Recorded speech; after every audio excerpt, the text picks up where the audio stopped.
Pessoal, boa noite a todos, boa noite a todas, sejam bem-vindos e bem-vindas à 9ª Semana de Empreendedorismo e Inovação já, né?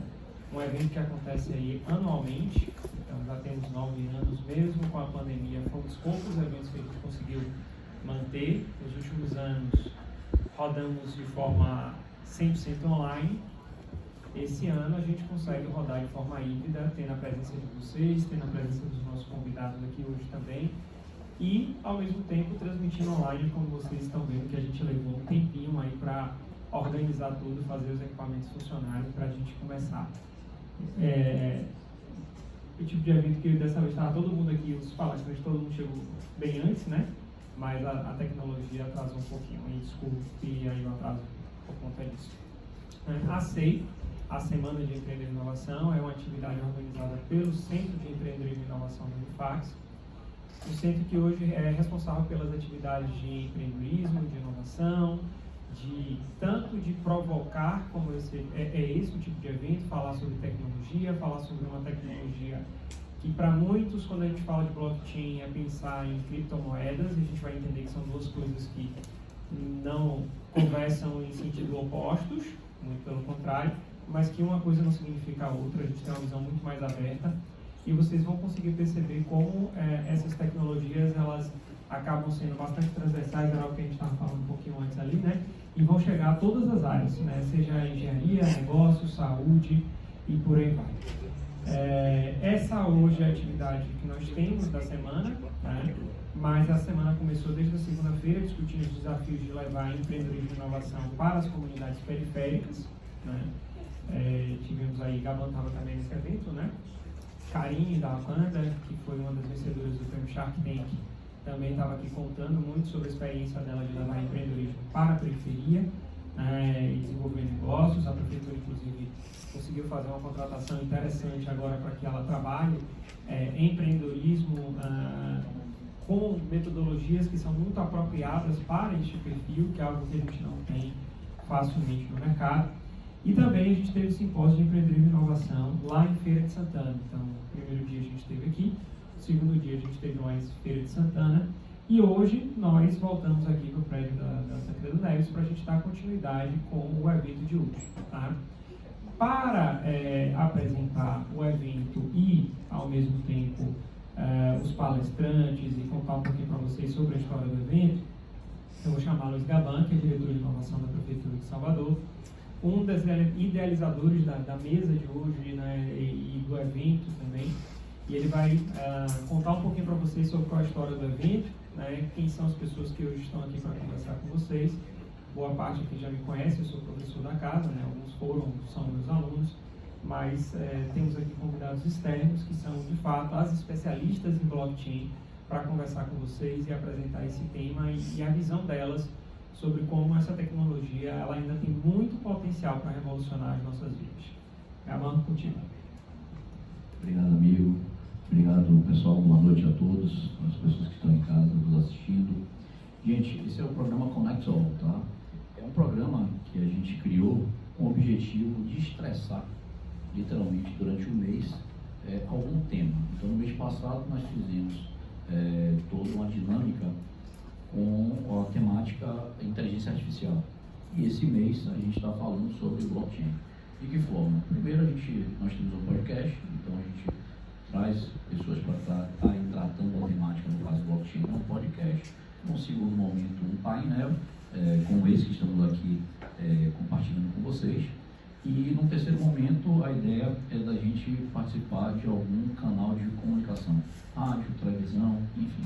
Para quê? Para que as pessoas comecem a ter acesso com mais facilidade e tirar suas dúvidas das inúmeras inovações e tecnologias que estão surgindo no estalar dos dedos, né, todos os dias, e que estão mudando a nossa rotina, nos obrigando a aprender, nos obrigando muitas vezes a entender o que é que está aí ao nosso redor, para que a gente possa desempenhar melhor nossas atividades, escolher melhor as nossas profissões, abrir nossa cabeça para a criatividade e as possíveis futuras profissões que vão existir em virtude dessa aceleração muito grande, muito por conta da pandemia,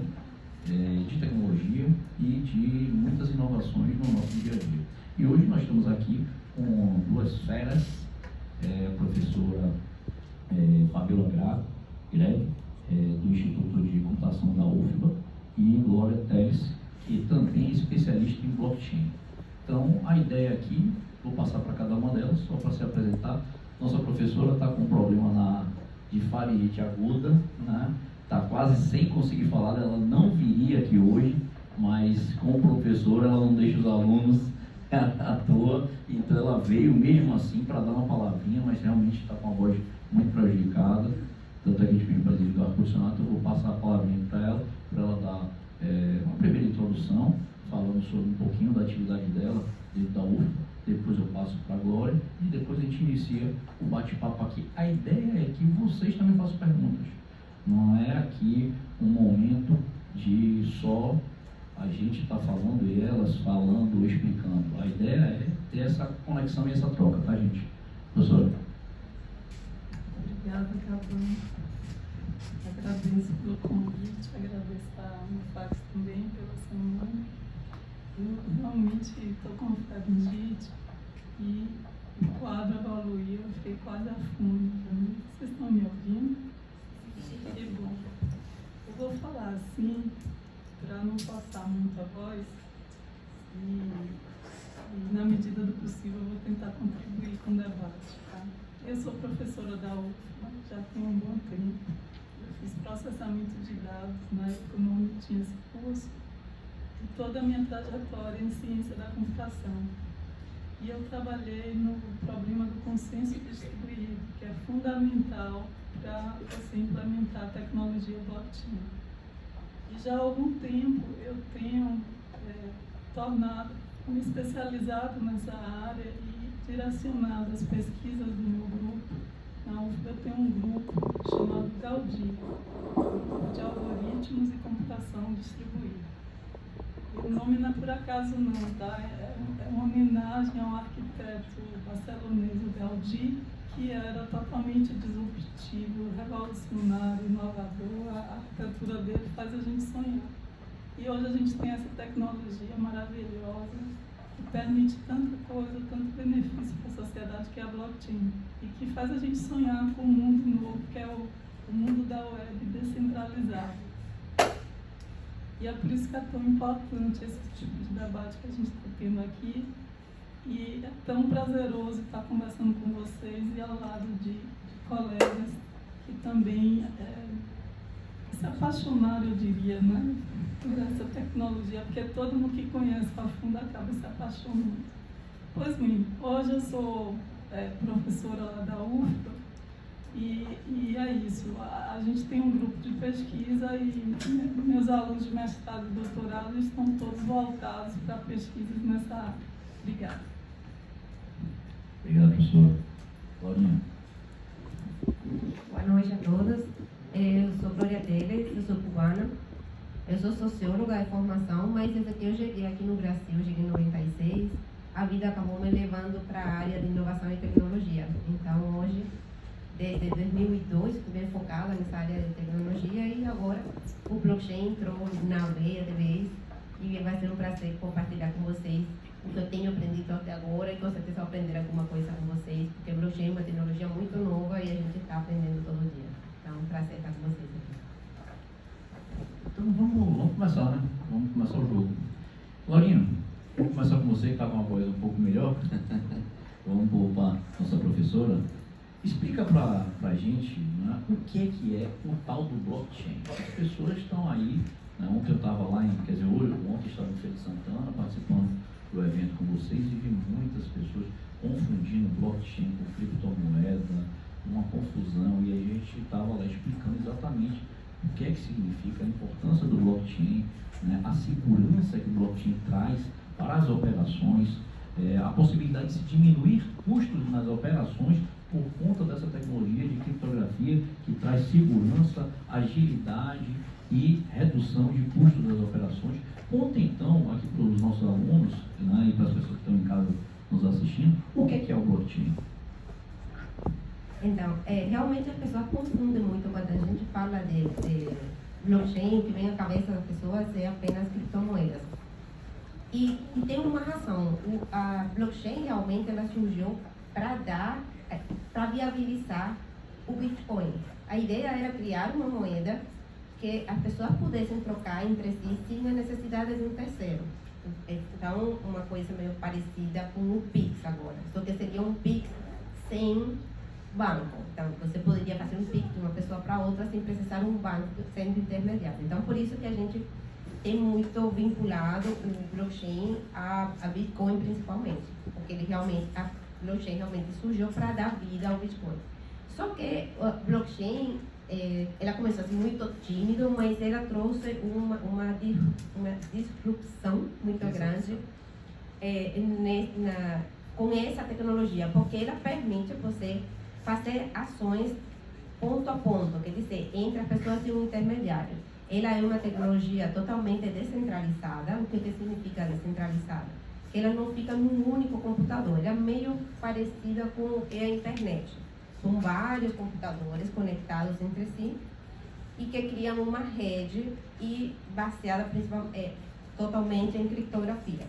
Chama blockchain porque é uma cadeia de blocos. Então, as informações elas são tão seguras porque elas são criadas de forma criptográfica, elas são guardadas de forma criptográfica em forma de cadeia, de forma que você não consiga, depois que uma informação é colocada num bloco e é colocada na blockchain, você não consegue mais mudar essa informação. Então, as informações que entram no blockchain elas são imutáveis. Se a pessoa, quando eu sempre falo que sou imutável, a pessoa fala, se eu errei, coloquei um número errado.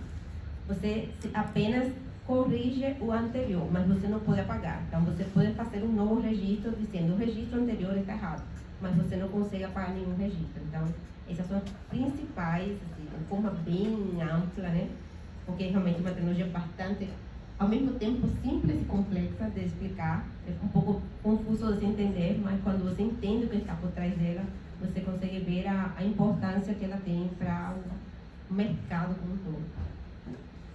Você falou aí, né, do que é o blockchain. Agora, uma pergunta também que é muito importante para as pessoas poderem se familiarizar. Eu gosto muito dos exemplos. Né? É importante você passar aqui para a gente quais exemplos de empresas, por exemplo, que estão utilizando blockchain e utilizando de que forma, para fazer o quê, com que objetivo, né? Com que resultados. Tem empresas já aqui no Brasil, né, e fora, que estão utilizando o blockchain e com sucesso, né? E que sucesso seria esse? Então explique para a gente. Então, já tem diversas empresas que estão usando, mesmo que a tecnologia é muito nova, ela já está sendo utilizada por muitas empresas, principalmente no setor bancário, são os primeiros que, mesmo eles sendo meio contra, né, mas eles já estão usando. Então, por exemplo, o Itaú já usa, Santander também usa, para fazer transferências interbancárias internacionais. Eles usam, eles estão testando ao mesmo tempo, não sei se vocês já fizeram transferência internacional de dinheiro, para você transferir dinheiro internacionalmente, você precisa usar um código SWIFT do banco e existe uma blockchain que chama Ripple, que ela tem uma moeda que chama XRP, que ela é usada para fazer as transferências interbancárias. Então, o banco não precisa mais usar o código SWIFT, que é uma tecnologia americana, então você precisa de autorização dos Estados Unidos para usar esse serviço. Usando o blockchain da Ripple, os bancos já estão fazendo transferência de banco para banco sem precisar passar pelo banco americano. Então, antes você precisava, se você fosse mandar dinheiro para Portugal, você primeiro precisava converter para dólar e depois para euro, porque tinha que ser através do código SWIFT. Com essa rede, através do blockchain, você pode transferir o dinheiro de banco a banco direto, de real para euro, sem precisar fazer esse intercâmbio.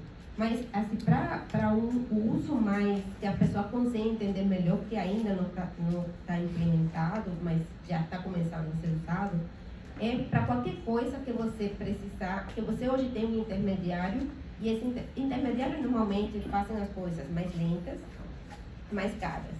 Então, por exemplo, quando você vai vender um carro, se você vai vender o carro, você precisa conhecer a pessoa que está te vendendo, você precisa acreditar nessa pessoa. precisa acreditar que deixa eu ver, você está vendendo. Eu falei, você vai comprar ou vender? Vai vender. Você vai vender. Então, precisa saber que a pessoa tem o dinheiro para te pagar. E você precisa ter a documentação do banco. Então, você precisa do quê? Ir no Detran, ir no cartório para intermediar essa negociação. Por quê? Porque você não conhece a pessoa, então você não acredita nela. Não acredita, não confia, porque não conhece. Já quando esse processo é realizado através do blockchain, o documento do carro, no princípio, ele estaria no blockchain em uma coisa que chama contratos inteligentes. Tudo que acontece no blockchain é através de contratos inteligentes, que são contratos que se auto-executam. Então, lá tem todas as condições que precisam acontecer para que a ação seja realizada. Então, no blockchain estaria o meu documento do carro, aí vai dizer se está quitado, não está quitado, se tem multa, se não tem. E do lado da pessoa que vai comprar, diria se ela tem o dinheiro, se está disponível, se ela pode me transferir. Então, automaticamente, quando a gente dá autorização no blockchain para acontecer, o contrato sozinho decide se a ação pode ser feita, se todos os pré-requisitos foram cumpridos e o contrato se executa automaticamente, então o dinheiro transferido e a titularidade do carro também, então de forma automática, na hora. Então você não precisa ir no Detran, você não precisa verificar, tudo é feito através da própria blockchain. Então acho que são E aproveitando aí esse exemplo que você deu, né, por exemplo, como é que o agronegócio, por exemplo, poderia se utilizar da blockchain para poder mapear toda a cadeia e trazer a segurança para o consumidor final, que está ali numa prateleira comprando, né, um produto, por exemplo, orgânico. Mas será que ele é orgânico mesmo? Como é que a gente sabe? Não, só porque tem ali uma etiqueta dizendo que é orgânico. Tá, e que garantias a gente tem que aquela etiqueta ali, tem a Anvisa, tem os órgãos reguladores, tem, mas e aí? Podem ser fraudados isso? Na blockchain dá para fazer esse controle, né? Porque hoje mundialmente as pessoas estão se preocupando muito com a origem de cada um dos produtos, de cada um dos serviços. As pessoas querem saber efetivamente de onde veio, como veio, passou por onde, qual foi o caminho que teve. E aí eu queria que você explicasse, a blockchain ela serviria também para fazer esse mapeamento, de que forma? Dá uma explicada melhor para a gente a esse respeito, Lorena. Então, isso já acontece, principalmente nos Estados Unidos, já estão usando o blockchain para rastreamento da cadeia de suplementos de alimentos. Então, por que é importante? Porque hoje, por exemplo, quando você tem o código de barras, o QR Code do produto, você apenas sabe o que está guardado dentro do mercado, por exemplo, em relação a esse produto. Quando esse produto ele foi rastreado para o blockchain, quando você faz acesso a esse código, vamos dizer que seja um QR Code, você vai acessar a rede blockchain, onde está guardado todo o processo que esse produto seguiu. Então, você vai saber qual foi a semente que eles usaram, de qual marca foi a semente, qual foi o tipo de adubo, qual foi a transportadora, e por aí vai. Nos Estados Unidos já teve um problema de intoxicação alimentar, e como já estava sendo rastreado pela blockchain, eles não precisaram descartar todos os produtos, eles apenas entraram no blockchain e viram qual foi o produto, que acho que foi na transportação que teve problema. Então só descartaram aqueles que tiveram problema no transporte e não precisaram descartar o monte todo. Tá, e você falou aí agora uma coisa importante, a pessoa quer complementar alguma coisa? Quer? Porque todas essas perguntas Dá vontade de dá falar. vontade de falar. Né? Eu posso assim, falar um pouco mais, né? Essa questão da rastreabilidade é um dos, digamos que seria um dos melhores cases para a blockchain, né? Porque você com a cadeia da blockchain você consegue rastrear todo o registro e toda a movimentação daquele ativo na blockchain, né?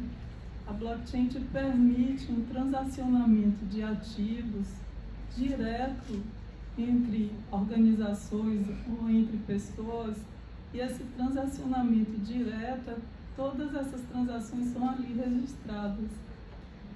e o registro é um livro público, como se fosse um livro contábil. Então, a partir daí, tudo que é feito com um determinado bem que a gente, né, que seria um ativo, está ali naquela cadeia. Então, você, por exemplo, nessa questão do agro, você tem vários exemplos. Você tem a questão dos fármacos. A gente tem problemas seríssimos, né, de falsificação de medicamentos que são gritantes e isso provoca morte. Então, hoje já tem todo um trabalho para registrar a produção de fármacos na blockchain. E isso é muito bom, porque traz benefício para a sociedade. A gente tem projetos lá na UFBA, tem um aluno que tem um projeto de doutorado, o projeto é IoT Cocoa.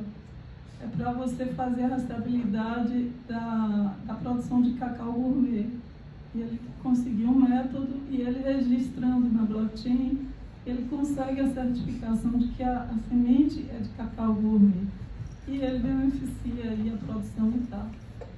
Então, nessa linha aí de agronegócios, né? E na parte de logística, gente, isso é fenomenal. Já existem sistemas que abarcam o mundo inteiro. Por exemplo, tem um case enorme, que é o case da IBM com a Maersk. A Maersk é uma das maiores empresas de logística no mundo, né? Que atende todos os portos. Eles conseguiram, através do sistema deles, acho que o nome é TradeLens. Ele já tem mais do que 97 portos, até onde eu acompanho. Eles têm toda uma blockchain com vários governos, vários países, vários portos e toda a cadeia, a logística do transporte, desde a origem, na produção, chegar no transporte, o envio, todo o desembaraço alfandegário, tudo isso é feito na blockchain. Eles têm lá as estatísticas dos ganhos, você falou dos custos que a gente consegue reduzir, são imensas. Então, vale muito a pena para essas empresas manterem essa rede blockchain, né? Porque os custos realmente são muito bons. Professora, você falou uma coisa importante, você e Glorinha. Quer dizer, quando a gente está falando sobre blockchain, então é uma coisa aberta, qualquer um pode verificar, né? Glória falou ali, ó, você vai lá e verifica, mas pode verificar, é aberto, qualquer um vai lá e certifica, Glória? É isso mesmo? Então, existem redes blockchain abertas e fechadas. Normalmente, uma rede blockchain fechada funciona para instituições, para colocar as informações dessa instituição. Então, ela é fechada, mas acaba sendo mesmo assim, ela é transparente para as pessoas que podem entrar. Então, ela é fechada à entrada de pessoas, mas continua sendo todo transparente. E a blockchain que a gente conhece normalmente, elas são abertas e qualquer um pode entrar e ver. Você não consegue ver coisas. Você vê os registros, você vê as movimentações que foram feitas. Então, você sabe que eu transferi um bem, por exemplo, se não é dinheiro, se um bem, você vai ver que eu transferi um bem para outra carteira. Não vai aparecer o meu nome, vai aparecer o nome da minha carteira, o número da minha carteira, e que foi transferido um bem para uma outra carteira. Se for em dinheiro, você vai ver tanto de dinheiro de Bitcoin foi transferido da carteira A para a carteira B. Mas você não vai saber exatamente quem é carteira A e quem é carteira B. E aí uma coisa importante, quando a gente vai falar sobre blockchain, o que blockchain pode trazer de benefícios para o governo, para os governos? A gente querendo ou não, nós, cidades, estados que têm aí governos que administram aí e tocam a cidade por nós, né? O que a blockchain pode trazer de benefícios para os governos, para que os governos melhorem suas operações e que, por consequência disso, tragam para a gente, para nós cidadãos, maior conforto, maior tranquilidade, e seja mais fácil verificar as operações de governo também. A blockchain é como se fosse assim, um espaço público certificado e todo cidadão poderia ter acesso, né? A partir daí, o governo, tendo essa percepção, ele pode usufruir em várias dimensões. Vou dar aqui alguns exemplos, porque a gente através dos exemplos, consegue ilustrar melhor, né? Tem um exemplo, por exemplo, a ANAC tem um problema de registros dos planos de voos. As empresas fazem e encaminham, até bem pouco tempo, manualmente para a ANAC. E a ANAC, me parece que em parceria com o CEP, já desenvolveu um livro de bordo digital através da blockchain, para que tudo fique registrado, compartilhado entre todos e que todos tenham esse conhecimento. O pessoal, por exemplo, da Comissão de Valores Imobiliários, CVM, que deve entrar fortemente no entendimento do que significa blockchain e até em nível regulatório, e esse é um outro debate que a gente poderia estar trazendo, só um minuto. Eles estão, junto com os diversos setores de segurança pública, polícias, civis, militares, Polícia Federal, polícias estaduais, pensando em usar, quer dizer, já tem um projeto para usar a blockchain para registros de dados sensíveis do ponto de vista criminais, que possam ser compartilhados entre eles, e esses dados, através desse conhecimento compartilhado único, eles possam ter toda a rastreabilidade desses elementos. E isso já é um projeto que está em curso e que eles estão implementando. Um exemplo interessantíssimo, com a pandemia, todo o impacto, né, que a pandemia trouxe na saúde pública, o pessoal do Ministério da Saúde, através do DataSUS, já tinha um projeto de fazer registros de dados médicos na blockchain. Um projeto super interessante, super sério. E com esse projeto vem a pandemia e aí eles conseguem deslanchar. Eles conseguiram financiamento e eles trazem a blockchain para a implementação do cartão de vacinação. Então, por quê? Porque a blockchain é um registro seguro, auditável, compartilhável e consegue trazer uma série de benefícios. Um deles é o fato de que dados que são ali colocados, que são sensíveis, com a blockchain você consegue permitir o que a gente chama de consentimento sobre o uso do dado. E a partir daí você consegue estar alinhado, por exemplo, às leis gerais de proteção de dados, como a LGPD. Então a blockchain, por projeto, ela já beneficia esse tipo de alinhamento, né? O DataSUS está buscando isso também. Outros exemplos, tem um exemplo do BNDES, que é o nosso banco, né, de desenvolvimento, que tem um projeto de rastreabilidade de empréstimos públicos na blockchain. Então, todo tipo de empréstimo, quer dizer, a solução deles atenderia a todos os tipos de empréstimo. Eles provavelmente devem estar usando para alguns casos específicos, mas imagine você, como cidadão, poder verificar todo empréstimo público que o BNDES outorga, né? Toda a estabilidade mesmo. Quando ele é liberado, como os recursos são utilizados, o recurso é o ativo, e aí você tem as transações, e você pode acompanhar isso, na medida do possível, né? Então tem vários outros exemplos, eu vou passar para... Eu vou ter que lhe provocar mais. Porque aí você vai falar de alguns casos de rastreabilidade, eu vou falar da LGPD, e eu, como sou advogado, tributarista por formação, mas dentro da Prefeitura de Salvador, gente, só para vocês saberem, eu fui um dos responsáveis por liderar a cartilha de orientação para o município de Salvador, foi a primeira capital no Brasil a executar essa cartilha de orientação para a LGPD, a aplicação da LGPD. Tá? E aí eu vou lhe provocar, o que as universidades, aí no caso a UFBA, está fazendo, né? Que aí você tem um case de sucesso aí que eu achei fantástico de um aluno seu. Eu queria que você contasse isso, porque isso aí não é nem disruptivo, é revolucionário, né? É revolucionário. Eu queria que você contasse isso, porque isso aí para mim é de cinema, como eu gosto de dizer, tá? contar então, mas antes de contar, deixa eu só fazer um panorama histórico rapidinho. Aonde que a gente está hoje em termos de evolução da internet? Hoje a gente está no que a gente chama o Web 2. O que é isso? A gente tem uma centralização do controle dos dados. E essa centralização, ela é das empresas que detêm esse controle, porque são as empresas que oferecem os sistemas.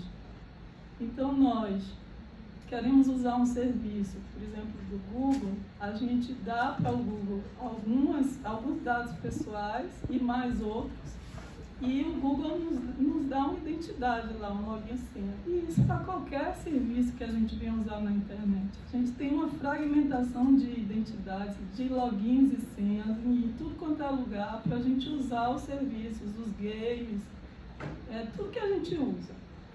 Mercados que oferecem, né, qualquer produto na internet, a gente precisa dar nossos dados e aí, a partir do momento que a gente vai usando esses serviços, a gente vai tendo o comportamento, o nosso comportamento enquanto usuário vai sendo ali registrado, mas quem fica com esses registros todos são as empresas. O que a gente quer agora? A gente quer resgatar o controle dos dados para o indivíduo.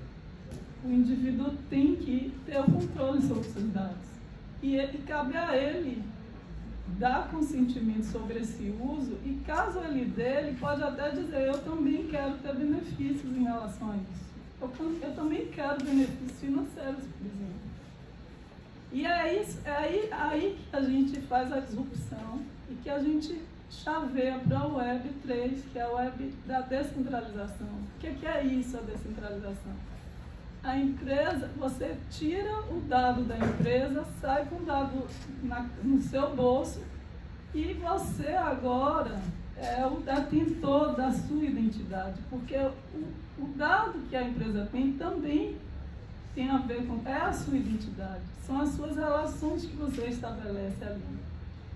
E aí você passa a transportar o seu dado em qualquer meio virtual que você transite na internet, seja esse meio o normal que a gente está acostumado, seja o que vai vir, o metaverso, por exemplo. No metaverso, minha identidade eu carrego comigo. Não é nenhuma empresa que vai ter mais meus dados. Entenderam? Então, como é que você viabiliza isso? Você viabiliza isso através de um conceito também de identidade digital descentralizada e autossoberana. O usuário passa a ter soberania sobre seus dados. Como isso é possível? Através da blockchain. E aí, na UFBA, a gente tem um projeto que eu acho lindo, porque é um projeto que, inclusive, agora a gente já está na fase em que o nosso aluno que está à frente, é o Sil, ele já criou uma startup, a gente tem um produto, a gente tem um MVP. E o que é o MVP? É uma plataforma para a gestão de identidades digitais descentralizadas na blockchain. E ele oferece todo um arcabouço que facilita o desenvolvimento dessas aplicações descentralizadas ou a utilização de uma identidade descentralizada por parte de uma empresa normal, ou seja, uma espécie de alinhamento ou realinhamento no uso da identidade. Então, a gente pode, por exemplo, a gente vai iniciar, ainda está buscando, inclusive, parceiro, com algumas aplicações tão triviais, gente. O passaporte de vacinação, você pode ter isso com sua identidade própria. E você pode carregar sua identidade no bolso. Quando eu digo no bolso, é aqui, é no wallet. A wallet digital descentralizada, vocês carregam aqui. Então, vocês vão entrar ali no local que pede a vacinação, você dá usando sua wallet. Porque a tua vacinação faz parte da tua identidade, é uma credencial tua, né? E aí você pode ter outra aplicação trivial que afeta vocês diretamente, diploma digital. O diploma digital hoje é uma exigência até do MEC. Né? As empresas estão aí na corrida, as instituições estão tentando seguir o que o MEC determina e estão vendo como implementar, e a gente tem solução nisso, de diploma digital na blockchain, para a segurança de todos, né? Evita muita coisa, né? Vocês não sabem a quantidade, o mercado paralelo, legal que tem de venda de diploma, sabe? Isso é mundial, né? Por isso que o diploma digital veio, até com um apoio forte do governo. Aí o diploma digital, gente, você se forma, a universidade dá para vocês o diploma, tudo bem, vocês vão ter ali um diploma que vai ter ali um QR Code. Vocês entram numa escola, numa empresa, a empresa, cadê o diploma? Aí está o diploma, tem um QR Code. Dá para fazer sem blockchain? Dá, mas você não vai ter tanta segurança, tá? Depois a gente pode entrar nesse debate, mas com blockchain você tem isso, a segurança toda, a rastreabilidade, a verificação direta, automática, e você tem o diploma na carteira, o diploma te pertence.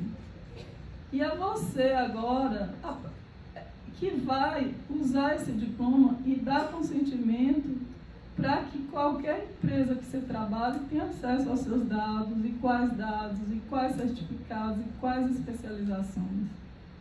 E a diferença é que esse diploma agora é seu, tá? E esse registro, quando a gente fala de registros públicos, aí entra o papel do governo. Tem que regular tudo isso, né? Esses registros públicos estão numa base pública. E qualquer um que tenha acesso, que você dê acesso à tua credencial diploma, pode ir na base pública e ver realmente essa pessoa se formou e tal, entendeu? Então esse projeto é muito bonito, já está numa fase de startup, e a gente agora está buscando parcerias para desenvolver aplicaçõezinhas que vão agregar muito valor, e são simples. Claro, porque a gente já entende toda a tecnologia, é bastante coisa.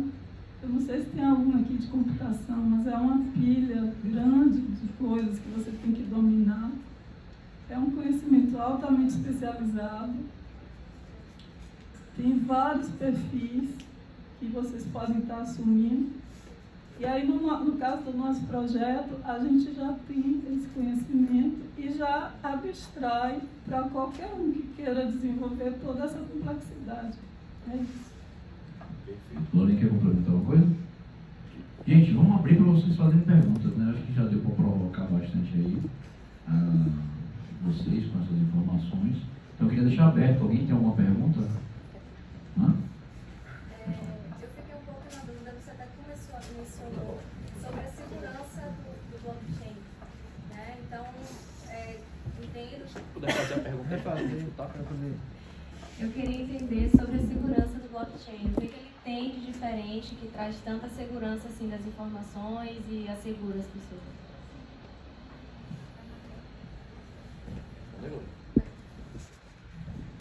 Então, além da criptografia, que a criptografia é o mais avançado que tem hoje, a principal segurança que ela traz é a descentralização. O que significa? Exemplo, um cartório. Você tem um cartório ou um registro do seu apartamento, ele fica naquele cartório. Se esse cartório pegar fogo, sumiu tudo. Se alguém quiser modificar o documento e dizer que não é seu e dele, você também corre esse risco. Quando é descentralizado, no caso do blockchain, a ideia é que esse cartório ele é replicado em quantos nodos, chama servidores que estão servindo essa rede. Então, imagina que esse nodo tem 1000 computadores, aí o seu cartório está replicado 1000 vezes. E ele trabalha com consenso. Toda vez que alguma coisa vai ser registrada no blockchain, todos os computadores, ou pelo menos a metade mais um, tem que estar de acordo de que essa informação está certa. Então, para alguém invadir e modificar as informações que estão lá, ele tem que invadir todos os computadores, ou pelo menos a metade mais um, para que quando colocar a informação fraudulenta lá, a maioria dizer que a informação é certa. Entendeu? Então, essa é a principal. você tem cópias exatamente iguais distribuídas em diferentes computadores.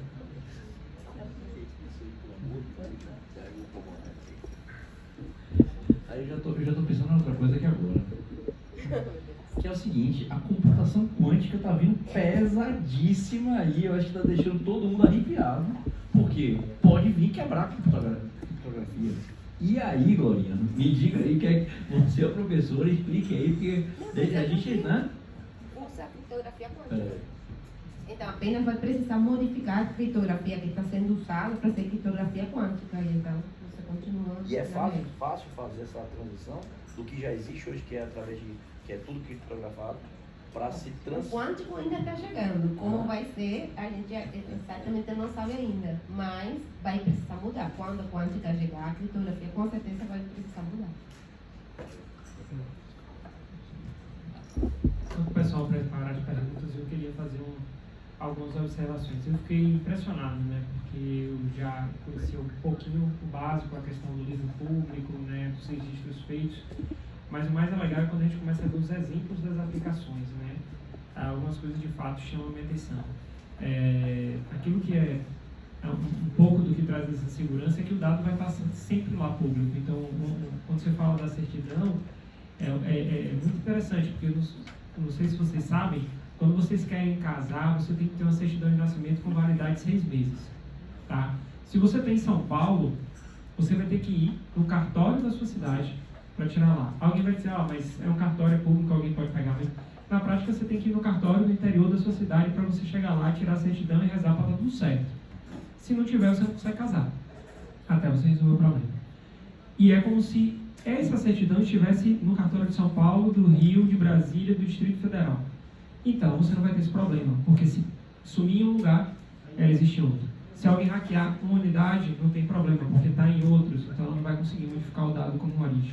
Então, essa é a base ali do que eu já conhecia do blockchain e ele traz como interessante.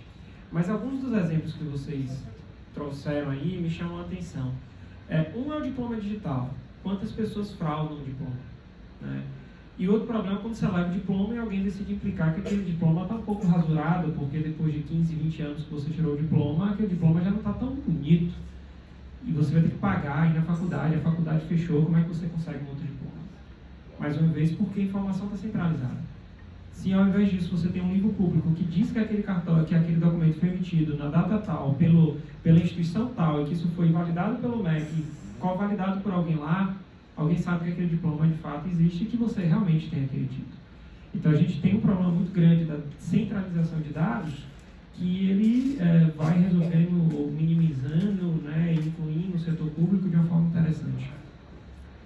E uma coisa interessante, quando vocês falam de dados policiais, quem não sabe da dificuldade que a gente tem hoje no Brasil de alguém que comete um crime na Bahia, né, chegar no Rio de Janeiro e você viver tranquilamente. Haja visto um caso super recente que foi do mendigo, que é o nome que estão chamando ele, né?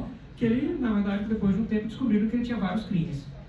Porque ele tinha vários nomes, vários certidões de nascimento e a gente não consegue cruzar isso.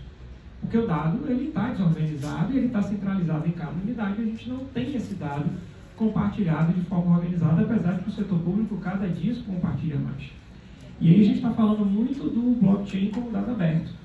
Mas o blockchain também pode ser fechado, que Glória bem aqui colocou, e isso pode ser usado, por exemplo, por toda a polícia. Cada um vai ter uma chave de acesso que permite acessar determinados dados, só que aqueles dados criminais, aquela mancha criminal, como a gente costuma dizer, está acessível para todos que têm acesso àquilo ali. E ao acessar, o próprio livro registra o acesso. Isso dá a segurança da gente saber quem acessou o nosso dado, quando acessou o nosso dado, que forma acessou o nosso dado. Então, essas são algumas aplicações que a gente vê, e isso chega para a área de negócios, que é algo que boa parte da turma está aqui colocado.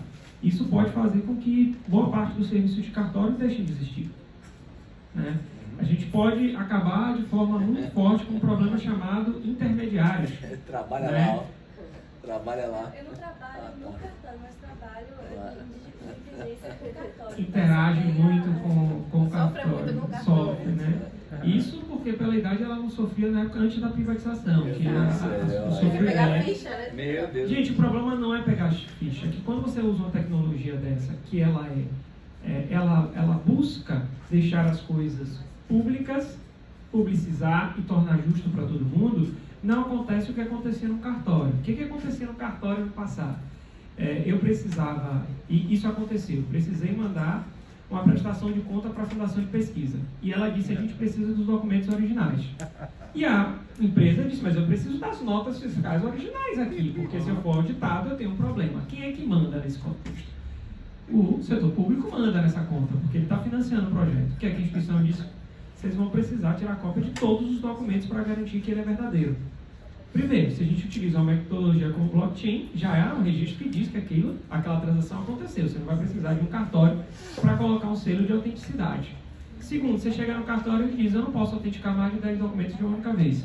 Você vai ter que voltar aqui várias vezes. Como é que você resolve isso? Você paga um motoboy que tem um contato lá dentro que vai trazer os documentos todos autenticados para você, mas ele cobra por isso R$100.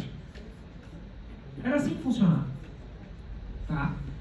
Hoje já não é mais assim, porque se você chegar lá e disser que tem 200 documentos, ele diz, ótimo, a gente vai fazer. Tá? Mas o que é a autenticação de um documento se não é uma forma de você dizer que ele é verídico? Se a gente tem um sistema de blockchain que dá que meu documento, meu diploma, minha identidade, meu registro de casamento, meu comprovante de endereço é real, eu não preciso mais fazer isso. Porque basta eu colocar um QR Code ou um código que alguém vai acessar e vai dentro do livro verificar que aquilo é verdade. Então isso pode impactar muito os negócios, principalmente tem impactado na área logística.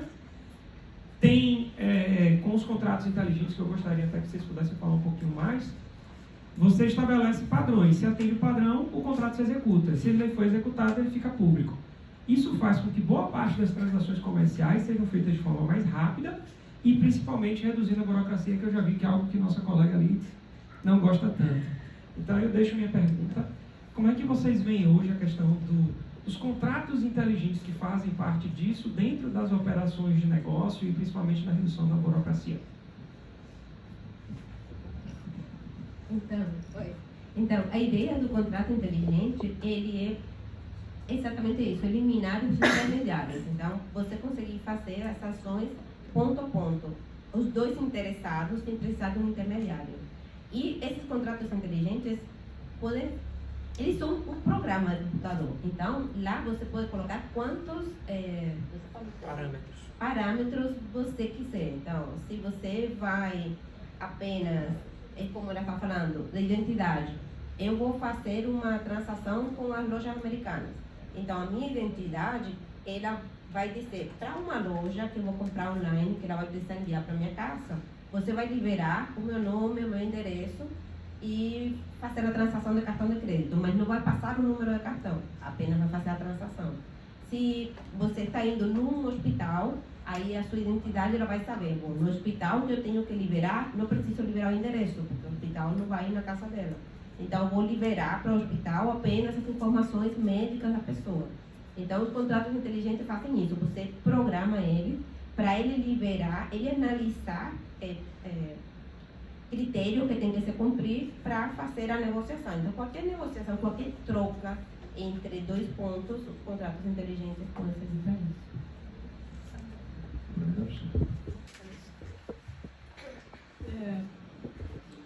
É interessante, eu adorei seu resumo, viu? Essa questão aí da blockchain para relações comerciais, eu me lembrei de um case da Juseb lá acho que do Ceará, o pessoal a dificuldade que eles tinham lá no tempo para a criação de empresas, para você criar uma empresa, registrar uma empresa e abrir empresa. Não sei aqui na Bahia quanto tempo dura, mas lá durava muito tempo. Eles fizeram todo o registro na blockchain, implantaram e os ganhos foram astronômicos. Tipo coisas assim, eu estou esquecida agora, tá, gente? Foi um debate que eu participei com vários agentes de governo e a presidente foi lá, deu esse registro e todos ficaram encantados com os números.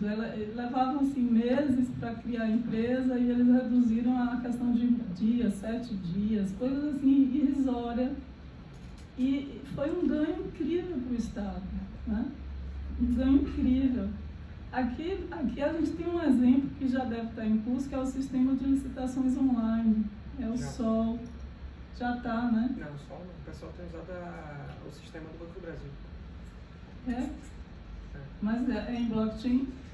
Não. Pois é, esse SOL em blockchain é uma iniciativa que eu acho que é Rio Grande do Norte, Bahia.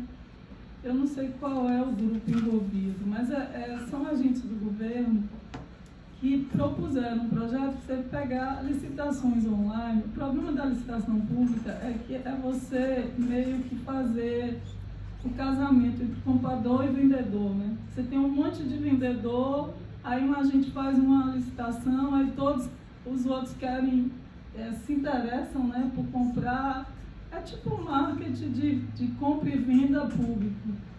Se você tem uma blockchain que as compras ou as licitações são registradas publicamente, os preços são abertos, né, e todos os outros aspectos, todos olham, todos verificam, e ali você consegue rapidamente determinar o padrão que você precisa para a sua empresa. Você vai lá, faz adesão a atas de registro de preço, tudo isso através da blockchain de forma transparente. Todos os dados online em tempo real estão sendo ali registrados. E é um ganho enorme, porque o tanto de tempo que a gente público perde fazendo licitações e interlocução com empresas que ficam batendo a porta, querem ir para as taxas. Eles estão fazendo isso, já está em curso, tá? Então, assim, é um ganho enorme. E isso tudo é contrato inteligente. Contrato inteligente é o coração da blockchain. A blockchain antes, ela só atendia transacionamento de moeda, Bitcoin. Começou com Bitcoin. A tecnologia blockchain começa com Bitcoin. Mas o que está por trás da tecnologia é todo um avanço científico na área de computação, né? Computação distribuída tolerante a fases, de onde vem o protocolo de consciência distribuída, de onde vem os protocolos de comunicação em rede peer-to-peer, em rede entre pares. Blockchain é uma rede peer-to-peer. O protocolo do consenso distribuído bizantino, que é o que a gente usa na blockchain, o marco é o consenso dos generais bizantinos, que começa na década de 70. Tem um paper, o marco é um paper de 82, que é quando ele formaliza a ideia do Lamport. Então você tem computação distribuída tolerante a fases com todo o seu avanço que já existia, criptografia de chave assimétrica, que é a que te dá essa segurança que você perguntou, porque tudo tem que ter essa criptografia, que tem chave pública, chave privada. Vocês sabem o que é chave pública? Chave pública é tipo um cofrinho, gente. A wallet que vocês vão ter logo, né, no futuro, no presente vocês já podem ter um wallet, tá? Para usar vários serviços em blockchain. Na wallet você tem uma chave privada que só você conhece. Então, pensando que é um cofrinho, só você tem a chave do cofrinho. Não pode perder. Se você perder essa chave, não está perdido. já era. E a abertura do cofrinho, que as pessoas vão lá e colocam as moedinhas, é a chave pública. É aquela que você revela para o outro, para o transacionamento que vai existir. Então, você vai receber um bem do outro, você comprou um bem. Aí você diz, olha, a chave pública é essa, ou seja, a abertura do meu cofrinho é esse. Coloque aqui o dinheiro. Mas vamos voltar, eu interrompi, fiz um parênteses, né? Então, essa criptografia, ela é da década de 70 também, né? contratos inteligentes é uma ideia genial de um advogado chamado Nick Szabo. Nick Szabo, em 94, ele pensou, pô, cara, por que eu não consigo automatizar os contratos jurídicos? Contratos jurídicos são uma tortura. E para que as cláusulas sejam realmente seguidas, eu automatizo e eu resolvo. Quando ele teve essa ideia, não tinha ainda a tecnologia, o pessoal não abraçou. E aí, com o surgimento da blockchain, né, depois que surge o Bitcoin lá, em 2009 o Bitcoin é implementado. Né? Com a blockchain, aí vem um garoto, né, super entusiasmado com aquela tecnologia, o Vitalik Buterin. Em 2013, por aí, ele falou, cara, vamos fazer com que essa blockchain, né, para além de transacionar somente moeda, possa transacionar qualquer ativo valorado usando verdadeiras cláusulas contratuais. Vamos implantar contratos inteligentes na blockchain? Aí ele traz a ideia para a comunidade vê, pô, isso é revolucionário. E ele começa o projeto da Ethereum. Então, aquela criptomoeda que é a segunda maior hoje, que o Buterin traz, é a disrupção dos contratos inteligentes. O que são contratos inteligentes? São códigos executáveis na blockchain. Então, qualquer sistema que a gente for desenvolver na blockchain é um contrato inteligente. Eles são dos mais simples. Como é uma NFT, um token não fungível? É bastante simples. Né? Mas o que fazer com NFT e como, enfim, desenvolver esses sistemas que a gente está falando aqui? Você tem que programar tudo e tudo através de contrato inteligente. E tudo isso é um programa que está auto-executando ali dentro da blockchain. Maravilha. Alguém tem alguma pergunta? Aqui do seu lado.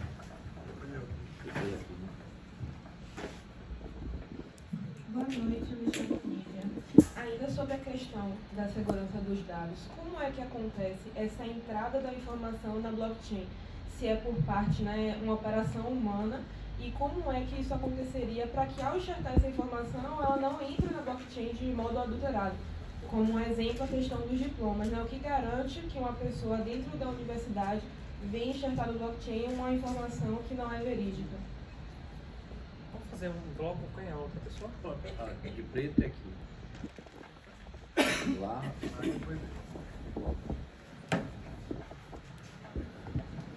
Boa noite.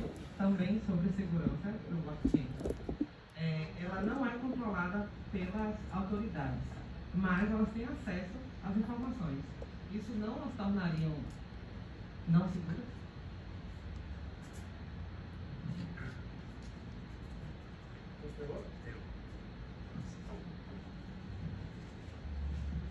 Boa noite. Então, a minha pergunta eu acho que junta com a dela, né? Só que assim, eu fiquei na dúvida ainda sobre o conceito do blockchain. Né? É o quê? É uma programação? É um sistema? Porque ao mesmo tempo que vocês comentaram sobre, tipo o Google, né? O Google fornece nossos sistemas para que todo mundo possa ter acesso, né? Mas esse blockchain, ele vai ser fornecido por alguém? Qualquer um, eu posso botar no meu celular, eu tenho que baixar um aplicativo, entendeu? Porque vocês falaram muito assim é uma rede de computadores interligadas. Mas em pontos da palestra vocês falaram também sobre centralização dessa informação. Como é que pode ser uma rede e ao mesmo tempo uma centralização? Eu fiquei um pouco confuso, né? Eu acho que isso linka com a questão de segurança, né? Porque se não tiver alguém controlando isso, onde que está a segurança do sistema, entendeu? Obrigado. Aqui, ó, também, ó. Por enquanto eu tô gravando. Eu sintetizo aqui as perguntas. Boa noite. Eu queria saber, tipo, o último tópico que a professora falou sobre as NFTs não fungíveis, se tem a ver com meeting ou não, se elas são aceitas através desses smart contracts. Não entendi, velho. Ela falou sobre NFT, e aí através dos smart contracts elas têm que participar disso. Isso é o meeting? Não sei o que é meet, não sei. Não sei. Eu acho que é basicamente isso que ela falou. O que é meeting? Isso explicando do NFT, dessa parada não ser fungível, e aí para ter validação na blockchain, ela tem que ser através do meeting para ter os smart contracts do NFT. Meeting é como se fosse como é que eu digo? São termos já da Web3 também. Veja só, meeting é uma reunião, um encontro. Isso, exato. Tá. Que é esse smart contracts que ela falou da NFT ser uma parada fungível para ter acesso e a validação da blockchain. Entendeu a pergunta? Tá, respeito.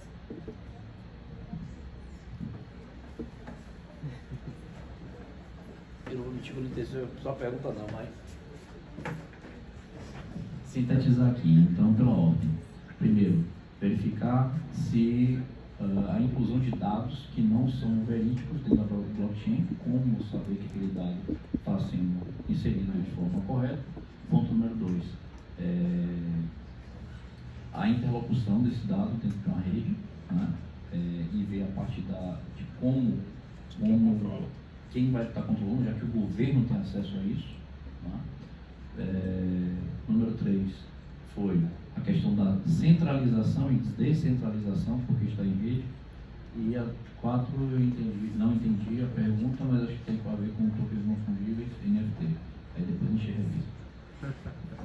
Então, em relação aos dados, a rede, ela garante que o dado que você colocou, ele vai ficar imutável, mas você não tem como garantir que o dado é verdadeiro. Então, por exemplo, no caso do certificado, hoje, se você quer falsificar um certificado, você cria o certificado agora, registra na universidade e está valendo. Só que, se para você fazer botar um documento, um certificado no blockchain, imagina que o blockchain já existisse faz 6 anos atrás. Quando você falsificava o certificado hoje, eu ia entrar no blockchain e ver que você não estava na faculdade 4 anos atrás. Então, se você não estava na faculdade 4 anos atrás, não tem como ter o certificado hoje, entendeu? Então, hoje já chegou o blockchain. Se você quer falsificar um certificado daqui a 4 anos, tem que se inscrever hoje na faculdade para falsificar daqui a 4 anos, entendeu? Então, essa é a garantia que ele te dá. Você ter um registro total, entendeu? Ele não consegue dizer... Exato, registra quem falsificou, quem foram todas as pessoas que participaram. Então, a garantia é um registro, você conseguir acompanhar. Por exemplo, hoje já as lojas de luxo estão usando o blockchain para garantir a autenticidade dos seus produtos. Por exemplo, a Louis Vuitton já está usando isso. Como funciona? Você vai comprar uma bolsa na Louis Vuitton, ou qualquer loja que não seja Louis Vuitton, aqui no shopping Salvador.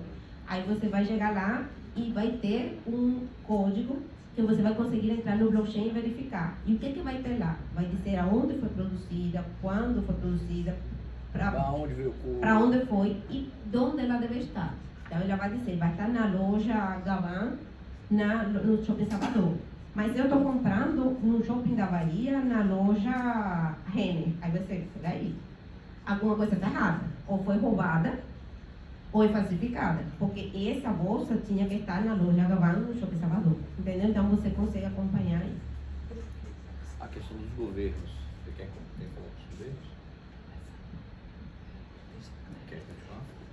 A dúvida dela é em relação a como o governo controla, né, isso aí, para que o dado deveria ser seguro e quais informações do governo são processadas.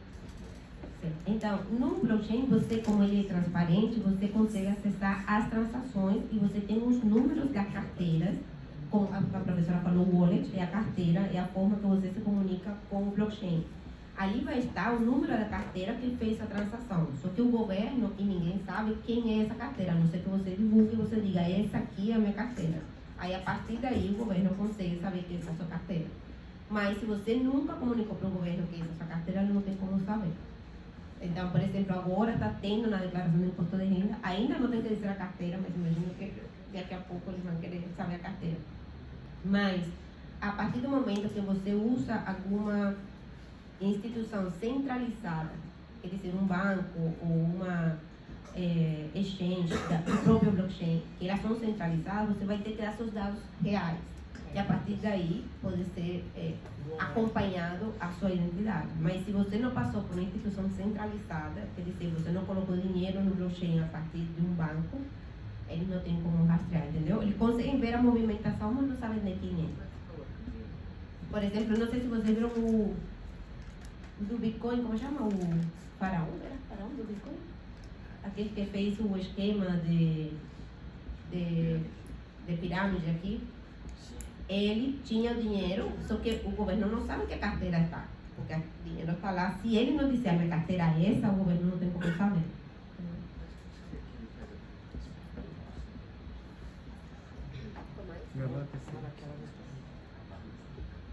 A outra foi da dúvida de os dados serem centralizados, ter a segurança da centralização, mas ele está distribuído em diversos computadores, então está em rede. Não seria uma coisa contraditória? Foi essa pergunta que ele fez. Foi. Então, vamos lá. O blockchain, ele roda em cima da internet. Então, a internet é a base de tudo. E ele é como se fosse uma internet em cima da internet. Então, é outra rede. Então, hoje existem diferentes blockchains. Então, por exemplo, o Ethereum tem os nodos, que são os computadores que prestam serviço para Ethereum. A Polygon tem os computadores da Polygon. Então, eles estão conectados como se fosse uma outra internet dentro da internet. Então, como funciona? Por exemplo, eu vou comprar Bitcoin. Então, eu entro no... eu já tenho que... Vamos botar. Eu quero começar a entrar em contato, participar do blockchain. Eu tenho que ter uma carteira. Como eu faço essa carteira? Com um e-mail, eu entro e cadastro e faço uma conta. Não tenho que dar dados reais meus, só apenas um e-mail. Eu dou um e-mail e eles criam uma carteira. Uma das mais conhecidas é MetaMask. Ela funciona em todos os browsers, então ela vai ficar lá no seu browser. E também pode botar no seu celular. O pessoal ver qual que é. Você sabe qual que é, né? Certo. Então, quando você cria a sua carteira, nela ela funciona como se fosse uma conta de banco, mas não é banco. É apenas você que tem esse controle do que entra e sai da sua carteira. Quando você cria a carteira, você recebe uma chave, duas chaves, uma chave pública, que é como se fosse o endereço, o número da conta, e uma chave privada, que é a sua senha. Então, essa senha é composta, por exemplo, na MetaMask, é feita de 12 palavras aleatórias em inglês. E você precisa guardar porque no blockchain, como é descentralizado, não existe saque. Então, se você perdeu, perdeu. Não sei se vocês já viram que tem gente que perdeu fortuna de Bitcoin. Se supõe que 30% dos bitcoins que foram minerados até hoje, 30% estão perdidos, porque as pessoas perderam a chave. Como antes, naquela época, não valia nada, muitas pessoas se esqueceram e agora não tem mais como recuperar, porque não tem para quem pedir.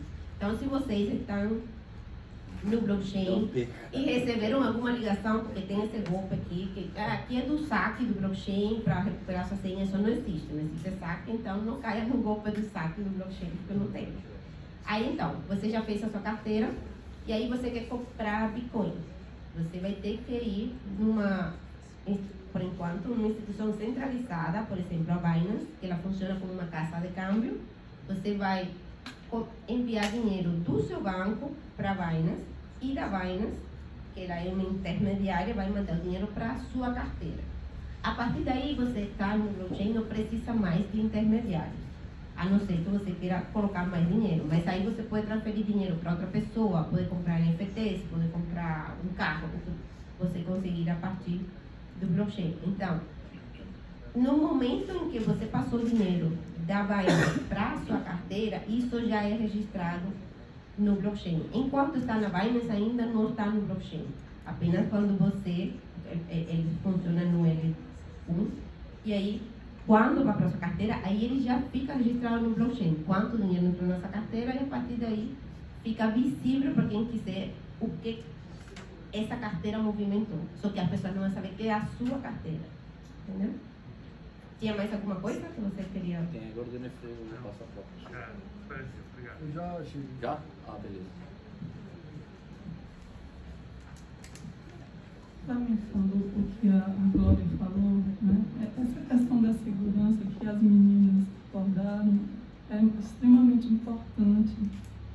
Você falou de uma coisa que, mesmo existindo tecnologia, a tecnologia ela vem para resolver uma série de desafios que a gente enfrenta na sociedade, mas muitas vezes tem outros que ela própria não consegue. Uma é a falsificação de documentos, de tudo, né? E a gente tem esse problema, por exemplo, eu falei de identidade digital descentralizada, mas para que a pessoa tenha a sua identidade digital descentralizada, ela tem que mostrar que ela é ela precisa provar para o sistema. Aí é o que a gente chama de onboarding, né? Hoje o governo federal está divulgando uma identidade através do gov.br, não sei se vocês já tiveram acesso a isso, né? Que a ideia é ter uma identidade única do cidadão. O onboarding do governo federal é mais fácil porque o governo é o detentor dos seus registros civis, né? Mas se você faz um onboarding em alguma outra organização, a organização precisa ter certeza que aquele CPF é seu, que aquela identidade é sua, né? E aí a gente vai precisar criar mecanismos fora da tecnologia que dêem essa segurança total, certo? Porque é quando o jogo começa. Se você bota no jogo uma pessoa que não é a pessoa que diz ser, aí acabou o jogo. Isso é importantíssimo. A gente tem que viabilizar reconhecimentos realmente verídicos, né? Primeiro ponto. Segundo, ela abordou a questão do diploma digital, né? Isso pode ter falsificação. É como Glória falou, gente, a partir do momento que você cria um sistema na blockchain, está tudo registrado ali. Então, se alguém falsificou, ou é algum agente da universidade, ou é um conjunto de servidores ali, e todos eles estão muito bem reconhecidos com suas identidades e os atos são registrados na blockchain, certo? E aí é que entra quem é desenvolvedor de sistemas aqui, quem é analista de negócios, é pensar esse negócio com toda a segurança de tal maneira que o sistema de diploma digital realmente faz esse mapeamento exato e não vai ter pontos de vulnerabilidade. Se tiver pontos de vulnerabilidade, aí abrir o flanco, entendeu? Porque não é só dizer a blockchain é segura, mas quem fez aquele sistema que usa a blockchain? Esse é o papel do desenvolvedor de sistemas e de todos os perfis aí que entram nessa cadeia, né? Incluindo o usuário que quer o serviço, que ele tem que dizer quais os requisitos muito bem, para que a gente entenda e aí faça um sistema seguro. A blockchain, ele perguntou, a blockchain é uma tecnologia, mas você, para sair do teu dilema, não tem centralização de dados nem de informações. A blockchain é uma rede descentralizada. Para você entender, é uma rede que representa um conjunto de organizações que mantém essa rede com algum propósito, porque elas têm interesse em alguma descentralização, alguma aplicação descentralizada. Então, a gente falou aqui de vários cases, certo? Então, eu vou pegar o case do sistema do BNDES, que faz a rastreabilidade de empréstimos bancários. Quem é que mantém essa blockchain? Não pode ser só o BNDES, porque ele é um único agente. Ele vai ser um agente único, centralizador. Ele tem que espalhar essa rede entre governo, vários agentes do governo, Ministério da Economia, etc. Vários agentes do setor industrial. Quem é que tem interesse em pedir empréstimo à blockchain ou ao BNDES? Pode ser um PIA dessa rede. Vários agentes podem ser PIAs da rede porque fazem parte do ecossistema do negócio que o BNDES está oferecendo. Mas, para que tenha segurança, vários têm que estar presentes, vários têm que manter essa blockchain, que é uma rede. A blockchain é uma rede de segurança, é uma rede de confiança. Mas ela não é uma infraestrutura qualquer. Além disso, ela oferece todo esse arcabouço tecnológico que viabiliza o desenvolvimento e a oferta de serviços seguros, certo? Então, na verdade, é uma rede a qual ninguém é dono e pertence a todo mundo, certo? Um dado importante, o governo já está organizado em torno da blockchain. Tem um movimento, o último movimento que a gente tem acesso é que foi formada uma rede Blockchain Brasil, liderada pelo BNDES e pelo Tribunal de Contas da União. Desculpa. E que já tem vários setores do governo envolvidos. Ou seja, eles estão conversando, já montaram uma rede, a rede tem essa governança compartilhada. Blockchain existe governança compartilhada. Blockchain oferece um consenso na infraestrutura tecnológica, mas para que esse consenso aconteça, tem que ter antes um consenso entre esses atores públicos, atores civis. Então, a RDB é um marco. Ela foi agora em abril de 2022, ela começou. E já vai começar, a gente já vai ver aplicações de governo rodando, porque todos esses agentes já têm suas aplicações. Eles estavam procurando parceiros para criar a rede pública.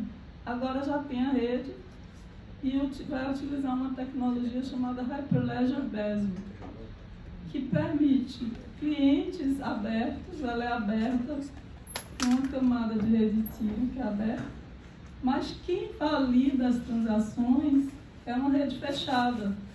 E aí só esses agentes de governo têm acesso à validação das transações que são executadas.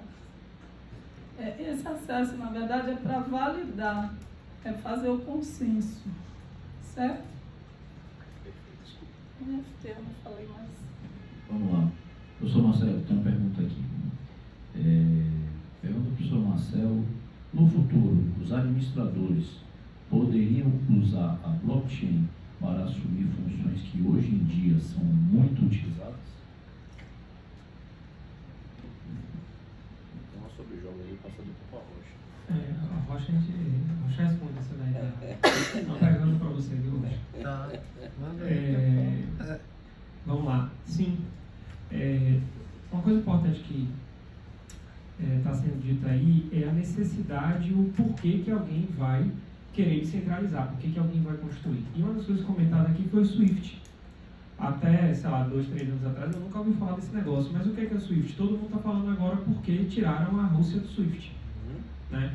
Então, veja o que acontece. O SWIFT é um modelo que foi implementado, conduzido, pensado pelos Estados Unidos. No momento que a Rússia foi lá e entrou numa guerra, eles tiraram dali. E a Rússia hoje está se aproveitando muito de moedas digitais para fazer parte das operações, uma vez que a sua moeda não é aceita por alguns lugares, e nos Estados Unidos retiraram eles de boa parte do sistema bancário. Isso é o que acontece quando a gente está dependendo de alguém que está centralizando os processos. Então hoje tem grandes players no mundo, no país, buscando descentralizar coisas, porque elas centralizadas elas são arriscadas. E isso pode chegar a afetar o nível de negócios. Por exemplo, eu tenho um cliente meu que ele opera basicamente na Itália. E ele compra créditos de um sistema. Quando ele vai comprar esse crédito do sistema, ele não tem como pegar o real e comprar lá. ele tem que comprar em dólar, ou em dólar não, em euro. Só que se ele movimenta muito dinheiro em euro, é complicado você movimentar como empresa brasileira na Europa porque você tem limites. O que é que ele faz? Ele tem a opção de movimentar como cartão de crédito. Mas se ele usar um PayPal da vida, ele deixa 5%. Então o que é que ele faz? Usa criptomoeda para fazer a operação dele. Tá? Então, cada vez mais a gente vai ter empresas operando de fato usando E aí não é Bitcoin. Bitcoin é uma das moedas, mas usando uma moeda, né? E para cada setor, para cada tipo de negócio, é capaz que as pessoas passem a operar com um tipo de moeda ou com uma moeda em específica, que utilize um protocolo de segurança que achar mais adequado. Faz sentido? Eu falei alguma besteira, vocês me corrigem, tá? Então, o que acontece? A gente vai passar a ter operações de compra e venda que ela pode acontecer com dinheiro, ela pode acontecer com um cartão de crédito, deixando 5, 2, 3% pela operação, ou ela vai poder acontecer por um outro protocolo de blockchain, que a gente pode valorar ele de alguma forma. Tá? E o que é que isso acontece? Quando a gente está fazendo operações em nível internacional, principalmente, nós temos um comprador, nós temos um vendedor, nós temos um operador logístico, nós temos que informar o governo quanto comprou, quanto vendeu. Se a gente implementa um sistema de blockchain, o que vai acontecer? Ao invés de eu ter que mandar um contrato para fora do país, para alguém assinar, hoje, provavelmente digitalmente, isso voltar, certificar, registrar num determinado órgão público para aquela mercadoria ser transportada, isso vai estar tudo em blockchain. Então, quando você fizer um contrato de compra de uma mercadoria que ela vai ser exportada, toda a documentação vai ser digital e ela vai ser pública e online. Hoje, por exemplo, se você vende bijuteria online, se você vai mandar essa bijuteria para São Paulo, você tem que mandar a nota fiscal do lado de fora da caixa. Por quê? Porque alguém precisa pegar aquela nota fiscal, olhar e dizer, isso aqui é uma nota fiscal, é um produto tal, a gente vai passar ou não vai passar. Se você tem isso tudo feito de uma forma... Isso é um pequeno negócio, é 1, 2. Mas quando a gente fala de grandes operações, isso fica muito grande. Se você usa o blockchain, você vai poder fazer todo esse registro de operação. Se o governo para aquela mercadoria, ele vai olhar, vai acessar, vai dizer, está tudo registrado, a gente sabe para quem é, quanto é, a gente consegue ver qual é a mercadoria, qual é o peso dessa mercadoria. Bate? Bate. Ela segue. Então, operações de compra e venda, operações logísticas, rastreamento de produto. Você mandou um produto, ele vem da Europa, ele passou por um porto, tem um registro e está público ali no blockchain, você sabe exatamente onde é que ele está. Você passa a ter todo o controle da sua carga também. Controle de carga, negociações de compra e venda, contratos inteligentes, foi muito bem explicado aqui. Tudo isso vai poder ser feito via blockchain. Então hoje, por exemplo, não sei se vocês sabem, mas tem a questão de certificar a sua assinatura como pessoa física. Tá? Então eu fui abrir uma empresa, consegui abrir ela em cerca de 20, 25 dias aqui em Salvador. Mas eu consegui abrir relativamente rápido. Mas por quê? Porque eu tenho um certificado digital no meu computador. Alguém manda um documento para mim, em 5 minutos eu assinei aquele documento de volta. Eu não preciso me deslocar para ir até um lugar para ir. E o que é que aconteceu? O governo liberou a própria assinatura digital. Né? O gov.br, qualquer um de vocês pode fazer um certificado digital, que é diferente de uma assinatura em caneta que você escaneia e bota. É um documento que está dizendo a validade. Por quê? Porque ele pega o seu e-mail, os dados que você cadastrou, o IP do seu computador, são dados que são coletados, organizados, que estão dizendo, ó, esse provavelmente foi realmente a pessoa que assinou. Tá? Isso o blockchain vai jogar num outro nível, onde você vai ter a certeza, claro, como ela disse, se a gente entrou o dado errado, ele vai continuar errado. Mas, se não, está certo, tudo vai ser registrado, tudo vai ser público, esses contratos podem ser automatizados, as operações podem ser muito mais rápidas, principalmente pela redução da burocracia. Isso é o quanto esse negócio de blockchain, que parece que está lá distante da gente, pode começar a afetar a área de negócios, né, de forma muito, muito ampla aí nos próximos anos. Vamos aqui para as últimas 2 perguntas. Tem mais 2 aqui também? Tentar, por favor. Eu achei que foi um pouco obrigado, porque ele Tá. Passar.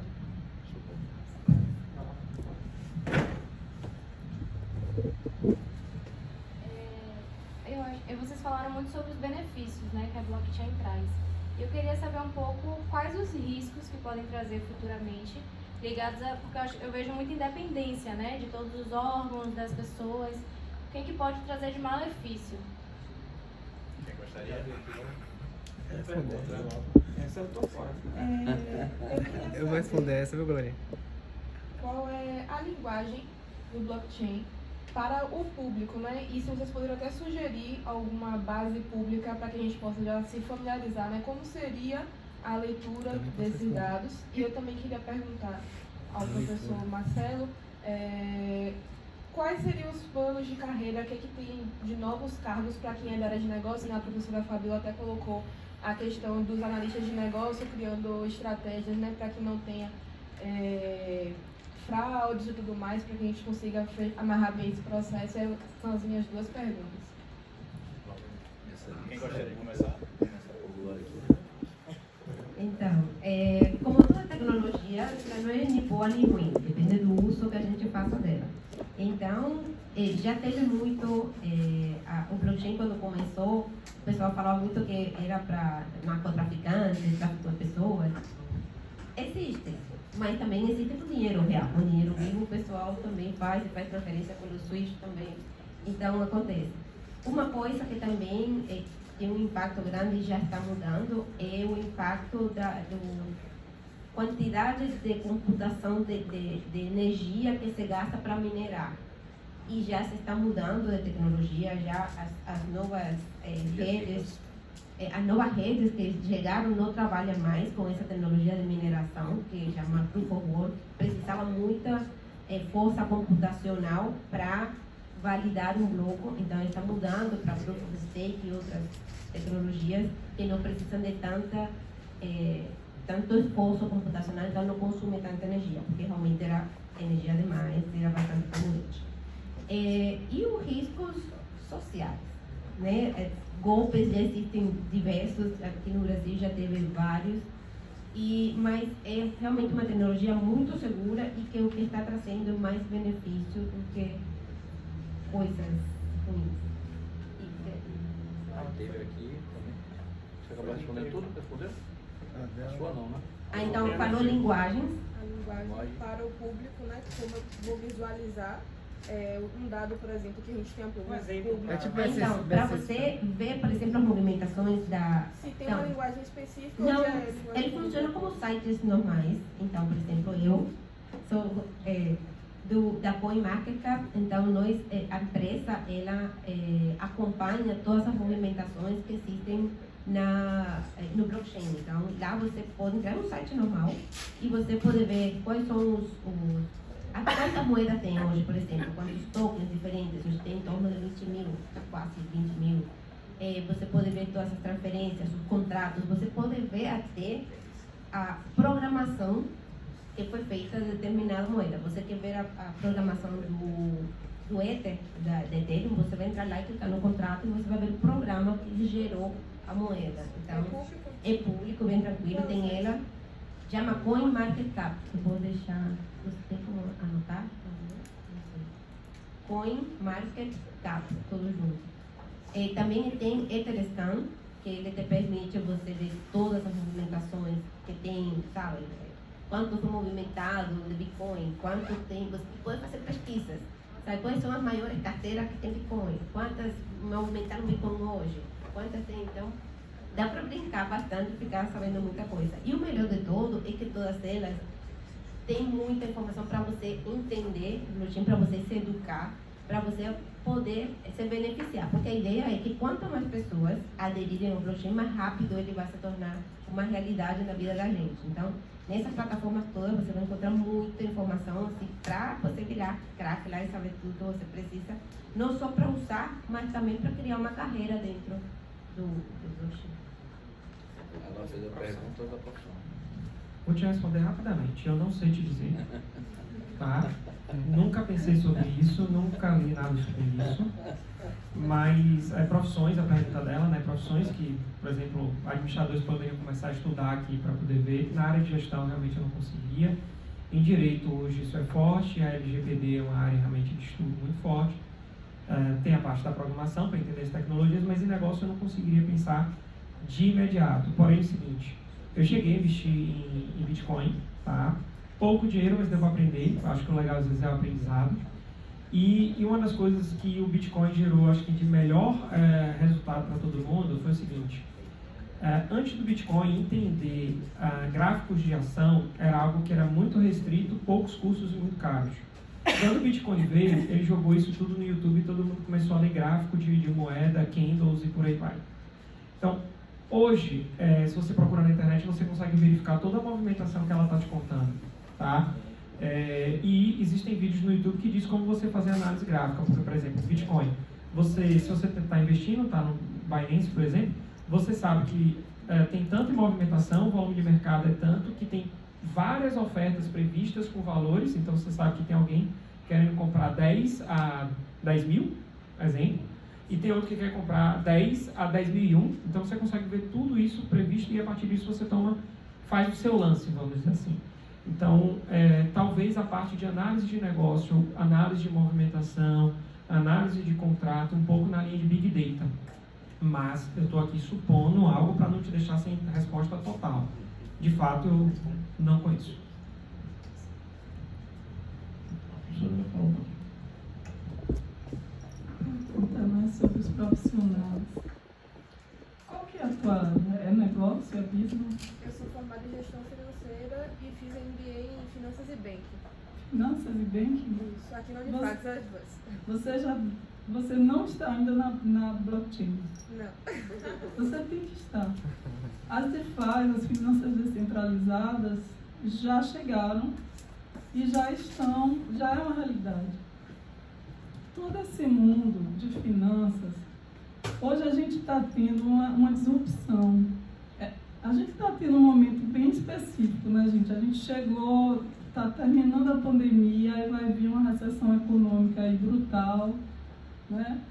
Todos esses negócios relacionados a ativos de risco, eles sofreram um impacto danado, as empresas de tecnologia também, as bolsas despencaram, né? Vocês estão acompanhando isso, né? E as criptomoedas vieram junto. Aí há uma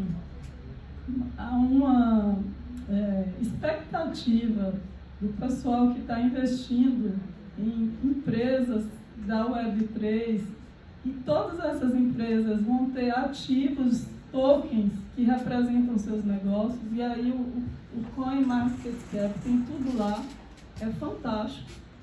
É uma biblioteca de tudo quanto é negócio digital. Então, todas essas empresas, elas vão causar uma disrupção. Muito recurso de capital, de grande capital mesmo, sabe? Venture Cap, que estava indo para as tecnologias da Web 2, que tem as famosas gafões que a gente já sabe, estão migrando para a web descentralizada. E o dinheiro está chegando lá, e cada vez mais. Porque tem equipes muito boas. São equipes de grandes desenvolvedores que têm formação avançadíssima através das universidades, que estão sendo bem pagos para desenvolver essa nova web, essa nova internet, que é o ecossistema onde os negócios vão girar. E o que começou a mudar, que já é uma realidade, são as finanças descentralizadas. Hoje você tem vários negócios em que a blockchain entrou e causou impacto. A gente deu alguns poucos exemplos aqui, transações financeiras internacionais, os bancos já usam isso há muito tempo. Vai vir moeda central de bancos estatais. Agora, o Brasil está correndo, está querendo implantar agora no segundo semestre. Isso também é finança descentralizada. Já tem várias empresas no Brasil dando esse apoio, startups nascendo com esses serviços descentralizados.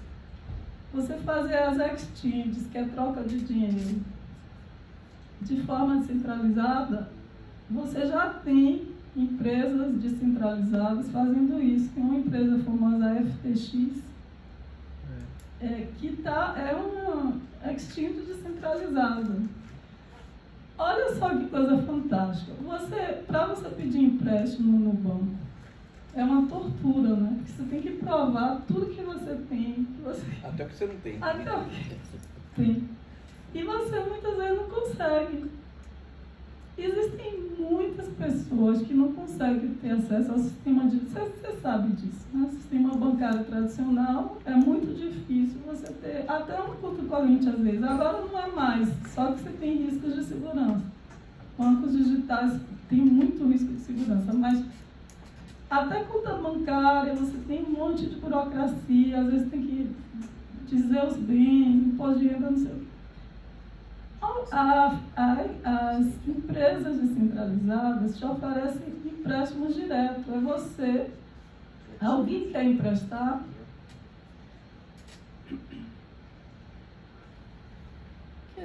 como a blockchain dá um transacionamento direto entre pessoas,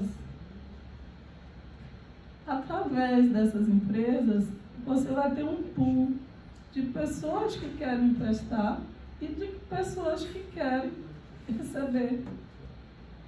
E essas empresas permitem esse transacionamento direto. Aí você tem, assim, livros enormes com esse tipo de oferta.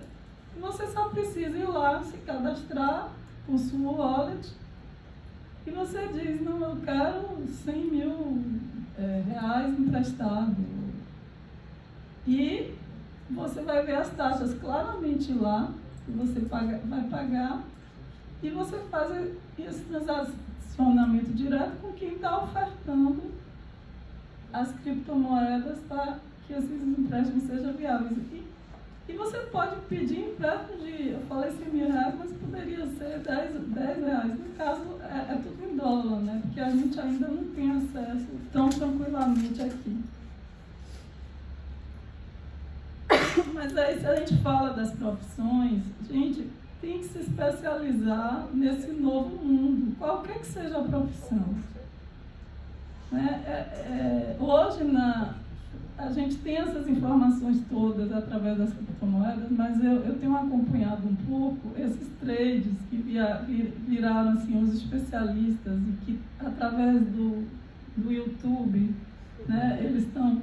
Não, mas tem garotos se formando que tem um conhecimento, assim, fantástico.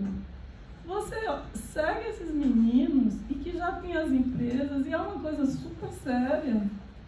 Você fica, nossa, os caras estão acompanhando mesmo o que está ocorrendo aí, estão à frente, eles são verdadeiros consultores de negócios, né?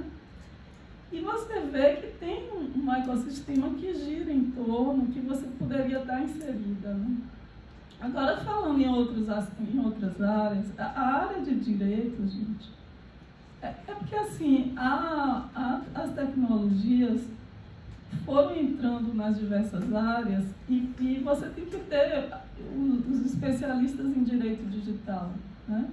E hoje você tem que ter regulação muito bem feita quando você descentraliza. Como é que você vai regular contrato inteligente? Se você não souber, você não conhecer da tecnologia. Isso causou uma necessidade, hoje os juristas já chamam isso, você cria uma nova jurisdição, como eles falam, né? Eles chamam isso de lex criptográfica. Jurisdição a partir do uso da criptografia para dar garantia a contratos na blockchain. E é toda uma área que está se desenvolvendo, né? E precisa. O governo brasileiro está discutindo, já tem até uma lei que regulamenta, né, as empresas que transacionam criptomoedas. Quem é que está orientando? Tem que ter consultoria jurídica, tem que ir até a academia, conhecer os especialistas, conversar, para formular essas políticas públicas. Então, o especialista em blockchain, ele tem que entender também que ele tem que ter conhecimento multidisciplinar. Somente com o chapéu de negócios, você não vai avançar tanto. Você vai ter que entender um pouquinho de tecnologia, você vai ter que entender um pouquinho de jurisdição. Exemplo de Glória, que é socióloga. Né? E os sociólogos são fundamentais. Agora, por exemplo, que a gente vai tender aí para um universo meta-universo, olha o impacto que isso causa, porque você vai criar um universo paralelo e que tem que ter todo um conhecimento, é um novo universo social que se criou ali dentro. Como é que vai funcionar esse negócio? Quais são as regras? Quais são os limites? Né? Vai ser totalmente anárquico? Né? Porque o mundo descentralizado é lindo, aí falando de malefício, ele é muito lindo, mas se a gente usar ele corretamente para o bem. Né? Quando a gente dá muita liberdade, você tem que tomar muito cuidado. Né? Porque você tem que ter os controles para evitar que esses problemas sociais que a gente enfrenta na sociedade se potencializem muito. Né? E são os problemas conhecidos, né? Que a solução não é tecnologia, é educação. A gente precisa de educação e de conhecimento, né? Especializado para evitar esse tipo de coisa. Então, você vai ter esses problemas e ainda tem as consequências. Né? Você está no mundo virtual e alguns têm a chance de entender como funciona, quais são os limites, mas outros não. E aí a gente vê nossos filhos ali, vidrados e tal, até que ponto, né, eles estão conscientes do mundo que eles estão vivendo. E os riscos, e a alienação, né? E os riscos de manipulação, tudo isso você precisa de especialistas, como um sociólogo, como um psicólogo, para alertar e dizer, não, peraí, quando desenvolver esse sistema, essas coisas aqui têm que ser evitadas. Vocês entenderam? Todo mundo tem que contribuir para construir esse mundo possível para o bem. Então, eu acho que é o viés da tecnologia. Toda tecnologia ela chega para o benefício da sociedade. A questão é como ela vai ser usada. Né? É isso. Já encerrou o nosso... Pode falar. Eu queria saber, tipo, que estão chamando de inverno das criptos agora, no momento que a gente está vivendo no mercado. Eu queria saber mais ou menos o que aconteceu. Vou te mandar um artigo que eu vi, esse povo pelo correio, que dia ontem, né? Foi hoje? Não sei. Foi, acho que foi ontem, né? Sobre o que aconteceu mais ou menos com a Luna. Da Luna, né? Mercado, Quer falar então? Você fala com Gente, vontade. eu estou aqui nas últimas. Tá? Eu não sei se vocês estão me ouvindo. Tá ligado? Então, o inverno das criptos, ele está se referindo a essa queda gigantesca que está acontecendo agora. Né? Só que ele está acompanhando, primeiro, está acompanhando o mercado, está uma recessão mundial, e também está acompanhando o sentimento das pessoas que estão entrando na cripto. O que acontece? Muitas pessoas estão entrando sem saber o que está acontecendo, e então acontece o que aconteceu com a Luna. Não sei se você acompanhou, mas a Luna começou a dar errado, e o que acabou de matar a Luna foram as pessoas que estavam acreditando nela, se apavoraram porque não entenderam o que estava acontecendo e começaram a vender. Quanto mais vendia, mais caía, e quanto mais caía, mais vendia. E eles acabaram fechando um projeto que tinha tudo, que já estava dando certo. Isso aconteceu como que econômico aqui? Era das 10 primeiras top 10 lá, sempre esteve a Luna. Era um projeto totalmente sólido, só que as pessoas que estavam apoiando o projeto não estavam entendendo o que estava acontecendo. Eles não entendiam realmente.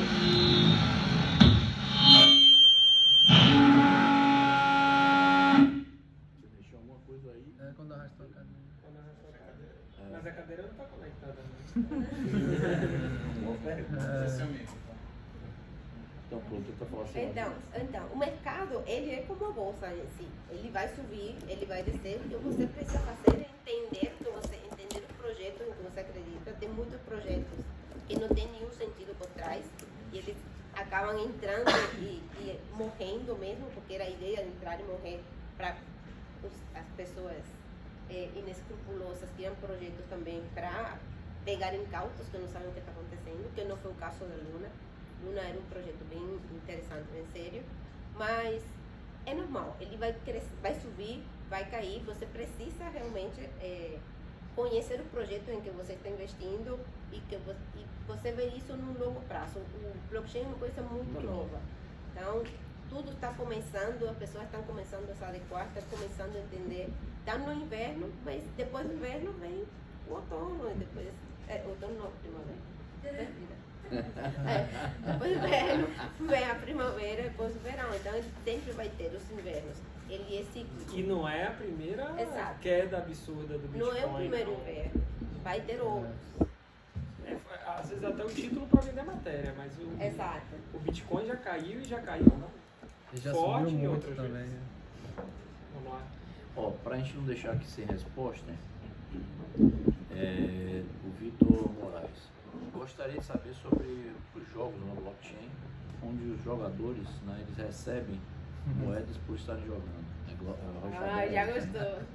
Como podemos mostrar esses jogos para pessoas de comunidade, onde tem total desconhecimento sobre tais inovações? Exemplos de jogos como Axie Infinity, Tetra, Arena, enfim.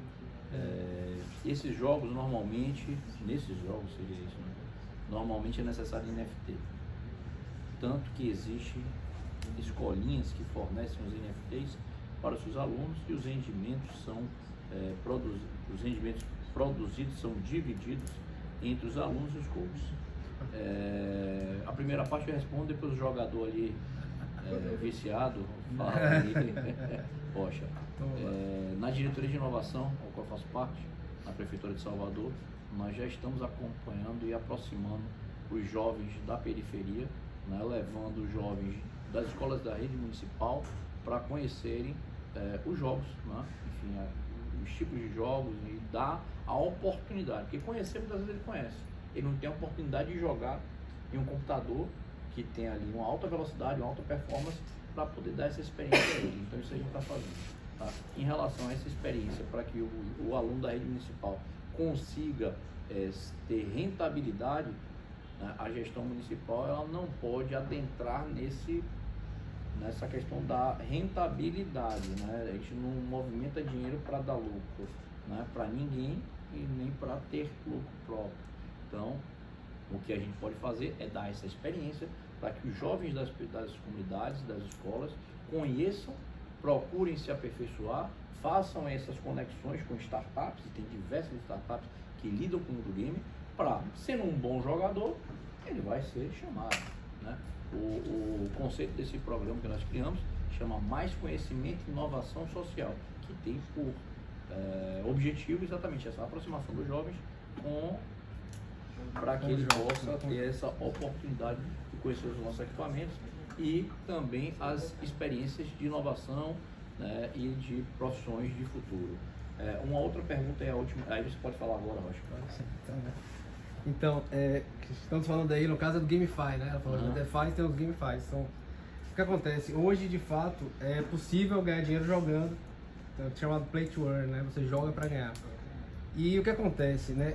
Complementando até o que o Gabo colocou, esse programa ele é para aproximar os jovens, né? E ter toda a cultura da questão dos jogos, porque existe uma cadeia produtiva em torno do jogo que tem diversas profissões, inclusive quando falou da questão de profissão, né? Nos jogos você com certeza vai ser muito bem-vinda, porque hoje está tendo uma migração, várias empresas tradicionais de jogos estão migrando para o GameFi, até para poder ter essa descentralização e serem donos de fato dos recursos. E esse é um caminho que, pelo que eu vejo, não tem volta, porque antes, até falando um pouco que a amiga falou ali atrás, os riscos, né, chama de scam, é quando você é escamado. Então, como é que funciona isso? Alguém, vou atrasar a tecnologia para a gente chegar no blockchain. Eu estava no estado, na época que estava sendo implementado o SEI, e aí a gente estava fazendo o que é o SEI, é um sistema de protocolo para transacionamento de processo, enfim, da comunicação interna. E na época isso foi feito pelo Tribunal Federal, a proposta inicial, e aí as entidades começam a se apropriar. E aí existe uma questão chamada NAT digital, ou aqui ela é transformada em digital. O que é NAT digital? Quando eu faço o input da informação direto na base, no sistema, então ali eu ainda posso fraudar, mas é mais seguro do que eu pegar um processo e escanear. tá? Porque eu posso fazer modificação no escaneamento e quando eu coloco dentro da plataforma é onde está o erro. Então, hoje, nas tecnologias atuais, isso é uma forma de burlar e é onde se consegue, enfim, né, estragar o que está sendo feito para ter a credibilidade. Já no blockchain, foi falado da chave pública. Então, quando você... E aí, para quem quiser experimentar o blockchain, acho que jogos é o caminho mais fácil, porque você vai poder... Tem jogos hoje que está pagando sem você ter que fazer a aquisição de um NFT, né, que é esse token não fungível, mas a maioria dos jogos, se você ganhar dinheiro, você tem que investir.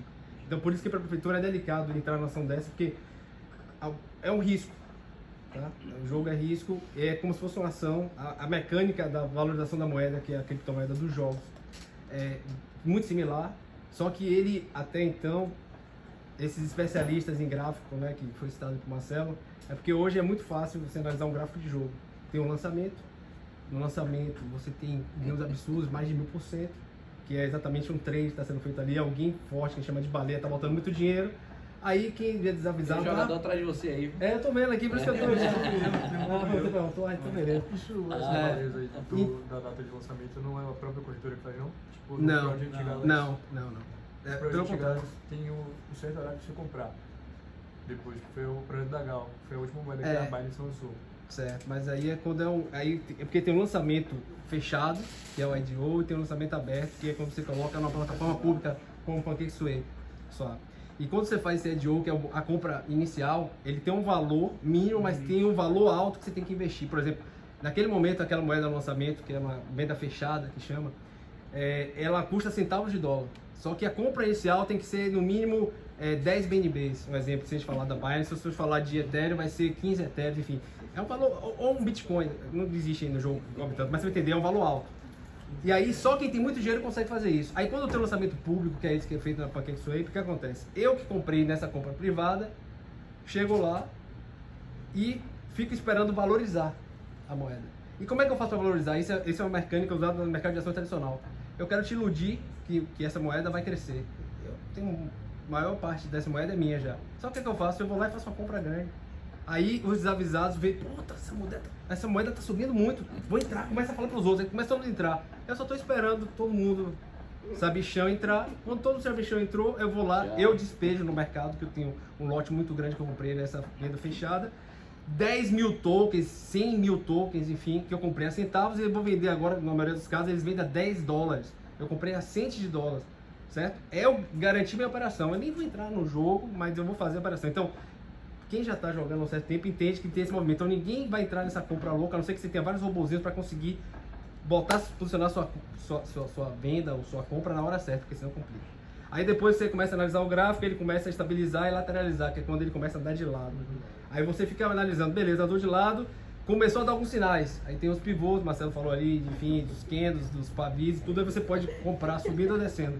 Quando você vai fazer isso, você analisa graficamente, ó, essa moeda tem uma tendência, né? Tendência de alta, LTA ou LTB de baixa. Aí você tá vendo que tá uma tendência de alta. Perfeito, então eu vou, nesse momento, fazer um investimento.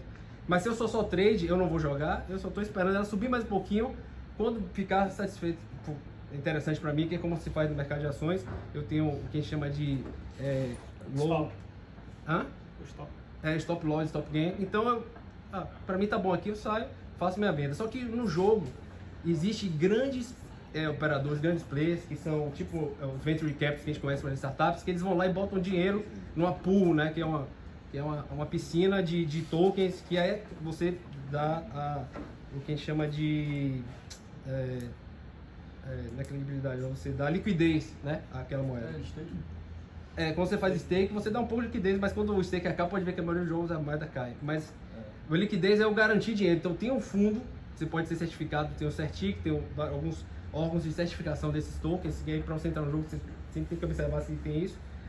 Mas aí o que acontece? A partir daí você pode jogar, e no jogo, quando você está jogando, você faz uma mineração que é muito mais simplificada, como o Glória colocou, quando eu quebro, por exemplo, um baúzinho, eu vou ganhar uma moedinha lá, que aquela moedinha é um token real e que eu posso trocar, e se a moeda estiver alta, vai ser... Então, se a gente for falar do X-Infinity, pra vocês terem noção, ela chegou a custar muito caro, e você entrar para comprar um token, que era um bonequinho no jogo, era coisa de 60 mil reais, 70 mil reais. Você ganhava por mês mais ou menos uns 20 mil entre tipo 10 mil a 20 mil, né? O que? A Axie Infinity. Aí agora que tá em baixa, é isso. Ela baixou muito, mas ela ainda com um token de... mas um token... A volatilidade é muito alta. Muita volatilidade. Só que um token da Axie Infinity, ainda hoje, equivale em reais 170... Isso. Aí ele vale 178 reais mais ou menos, enfim. Que é um token.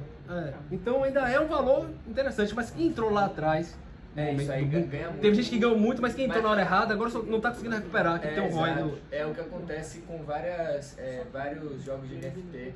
Na verdade, no começo você tem que apostar mesmo no jogo que você acha que vai valer a pena, mas tem muitos também que não vingam. Esse que é o problema, entendeu? Não, e o problema não é só não vingar, é essa questão do contrato. Quando você coloca o contrato, porque quando você vai fazer a transferência, você pode fazer, para que seja uma plataforma pública, então é mais seguro, mas muitas vezes nas vendas privadas, que são as privacidades SDO, você passa para um contrato. A empresa está dizendo que tem, você vai lá comprar centavos. Então quando o cara vai lá e compra 10 mil dólares de uma moedinha de jogo, ele com certeza sabe que aquela empresa é segura, mas quem não sabe qual é o risco, eu vou colocar no contrato. Pode ser que aquele contrato tenha sido Marcelo que tenha feito, dizendo que você vai lançar um jogo, você vê um site todo bonitinho, todo arrumadinho. Só que esse é o famoso scam. Então é a hora que eu vou botar o dinheiro lá, e aí Marcelo simplesmente está tudo registrado na blockchain. Só que você pegou o dinheiro da sua MetaMask e botou numa outra MetaMask, uma carteira, né? Que, por exemplo, poderia ser de Marcelo, só que você não sabe que é Marcelo. Exato. E aí simplesmente o site do jogo desaparece e seu dinheiro desaparece junto. É assim. E você ainda tem a alavancagem, no mercado financeiro você tem a alavancagem e você tem contrato de opção. Então assim, da mesma forma no modelo financeiro, eu tenho 100, eu faço um contrato com ela, eu vou te vender o 100 a 80. Mas se subir, eu posso comprar de volta. Se cair, eu posso comprar de volta, mas eu compro a 60. Então, existem contratos de opções e existem pessoas que estão alavancadas. Ou seja, se subiu 10%, ao invés do cara ter um ganho de 10%, ele tem 20%, porque aquela plataforma está alavancando ele. E eu conheço um aluno que estava ganhando dinheiro, estava fazendo isso, ele estava alavancado. Só que tem um grande problema dessas plataformas, e eu tive isso, que quando você tem um grande momento de pico, que é uma baleia dessa que entra, que faz o mercado se desesperar, o volume de movimentação é tão grande que o sistema trava. Então você colocou um ponto de queda, você vai chegar a 50 venda. O sistema trava, quando ele volta a funcionar, a moeda está 40 e você não vendeu. É o que eu falei da questão de ser robozinho. Então, quando eu entendi isso, eu disse, estou fora. Tem uns bots que fazem isso, porque manualmente você não vai conseguir. Mas o que acontece? Mas para poder experimentar... Em um exato momento assim, rápido, que acontece essa subida de valor e esse aumento do valor. E aí no caso dos jogos é bem prático. Você tem um lançamento, ele foi lá em cima. Aí é coisa de minutos. Só que você não sabe quando é a hora que você fica expectativa. Você não fica o dia todo olhando. Não, mas o lançamento é diferente. É isso que eu falei, é diferente de ações. O lançamento é o seguinte, ó, dia tal. Hoje é dia 25, dia 26 vai ter o lançamento a tal hora. Aí você fica todo mundo esperando ali pra poder comprar. Às vezes tem até pré-venda, é exatamente isso. O Tetra Arena, você já ouviu falar? Roger, vamos terminar aqui pro pessoal que tá em casa. Daí a gente continua aqui. Eu sabia que ele ia se empolgar. Que ele vai contar depois aqui em off, aí o pessoal que tá em casa. Da próxima vez vem pra cá porque tem bastidor, tá? Ele vai contar como é que ele já ganhou dinheiro e como é que ele já perdeu também. Exatamente, a melhor forma de aprender no modelo startup. Gente, quero agradecer. Professora, muito obrigado. Se esforçou demais aqui, se empolgou também. Acho que a voz dela ficou melhor. Ficou melhor. Eu tenho a impressão de que a voz dela melhorou, viu? A Glorinha, muito obrigado, Marcelo. A todos vocês que estão aqui, tá? Podem seguir a gente depois no Instagram, a gente passa aqui para vocês. E acompanhem as ações que a gente tem feito, tá? E deem sugestões também para que a gente provoque outras faculdades, outros professores, outros especialistas para trazerem aí conteúdos que sejam de interesse de vocês, tá? Muito obrigado, gente. Valeu.